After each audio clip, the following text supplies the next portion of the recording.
네, 안녕하세요. 저는 경남안전생활실천시민연합 상임대표 이진규입니다. 네, 안녕하세요. 저 경희대학교 원자력공학과 정범진 교수입니다. 네, 교수님 반갑습니다. 반갑습니다. 네. 오늘 제가 궁금한 건 원자력 발전소의 안전에 대한 문제입니다. 네. 그래서 그걸 교수님께 한번 한 두 가지 질문을 여쭤보고자 합니다. 네. 대개 우리가 이제 그 핵폭탄이라고 부르지 않습니까? 이 원자력 폭탄하고 원자력 발전소하고 이게 어떤 차이가 있는지, 되게 원자력 발전소도 핵폭탄처럼 폭발할 것이다, 이렇게들 알고 있거든요. 네. 네, 궁금합니다. 네, 그런 질문 많이 받습니다. 원자력 폭탄, 핵폭탄 무섭죠. 근데 원자력 발전소는 가까이 있는데 그게 이제 폭탄을 안고 사는 느낌이 되면 곤란하죠. 원자력 발전소나 그 핵폭탄의 원료는 우라늄입니다. 근데 우라늄 235라는 게 있고 우라늄 238 두 가지가 섞여 있습니다. 그래서 이제 우라늄 235의 비중을 우리가 농축도라고 부르는데요.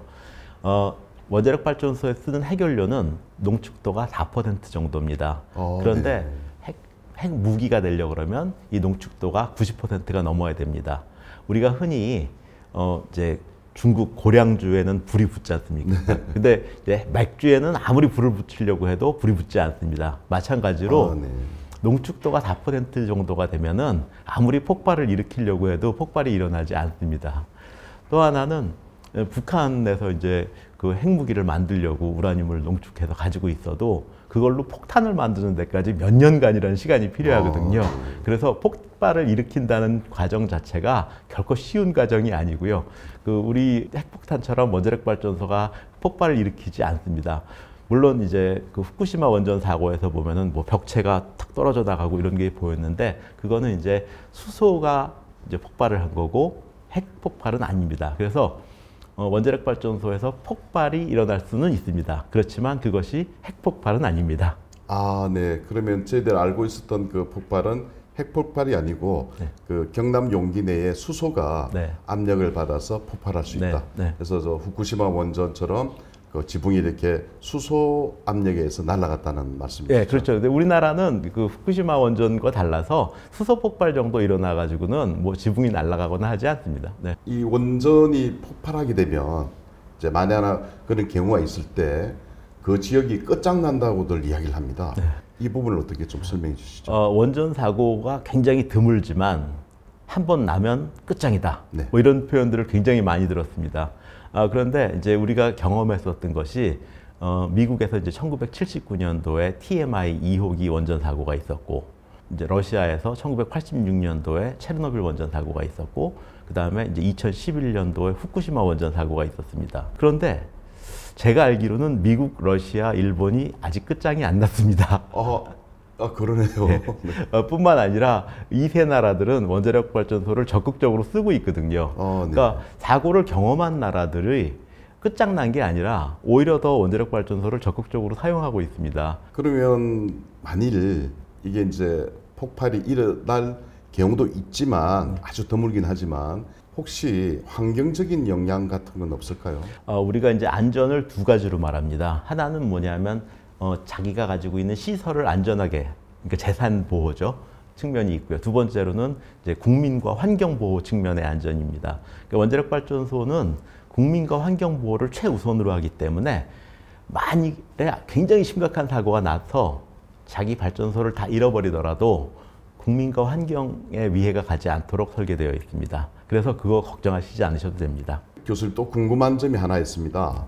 뭐 원전 그러면 조금 전에 폭발할 위험성이 그렇게 없다고는 하셨는데 우리가 또 좀 우려스러운 건 핵 폐기물이라고 하는 그 원전을 가동하고 난 다음에 뭐 이렇게 쌓이는 폐기물 있지 않습니까?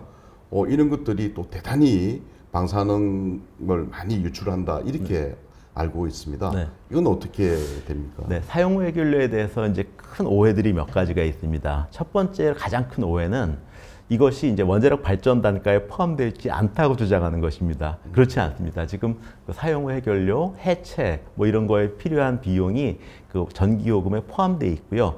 원자력 발전 단가의 한 3분의 1 내지 4분의 1 정도를 차지하고 있습니다.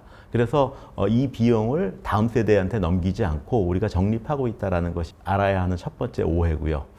두 번째로는 사용해결료는 대책이 없다 이런 오해인데 지금 40년 동안 우리가 원자력 발전소를 운영하면서 40년 동안 사용해결료를 잘 보관하고 있었습니다. 원자력 발전소 옆에서.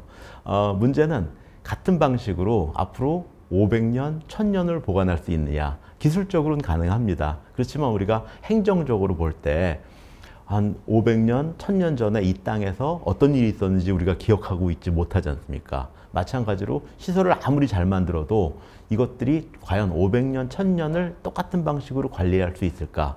이건 잘 모르는 일이거든요. 그래서 우리 생활권으로부터 완전히 격리시키는 방법을 찾을 겁니다. 그래서 땅 속에 500m, 1000m에다가 이제 안전하게 관리하고 있으면 우리가 잊어버려도 되거든요. 묻어놓으면. 그 방식으로 이제 우리가 하려고 하는 것이고요. 근데 그거보다 더 나은 방식이 있을 수 있다. 해서 지금은 보류하고 있는 것입니다. 그것을 위한 비용이나 이런 것들은 잘 정립이 되어 있고요. 네. 그래서 지금 사용해결료, 그다음에 안전 이런 것들로 이제 주로 원자력을 폄훼를 많이 하는데 그렇지 않습니다. 편하게 계시면 됩니다. 네, 교수님 말씀 듣고 나니까 이 원자력 발전에 대한 안전 문제 그리고 사용 후 핵 폐기물 이 두 가지가 저한테는 이제 좀 안전하게 다가오는 것 같아서 안심이 됩니다. 아유, 잘 배우는 학생이십니다. 네, 네 오늘 정범진 교수님 모시고 원자력 발전에 대한 안전 그리고 핵 폐기물에 대해서 알아봤습니다. 그렇게 결코 공포에 떨거나 불안에 떨 필요 없다는 점을 오늘 알게 돼서 매우 소중한 시간이 되었습니다. 교수님 감사드립니다. 감사합니다. 네.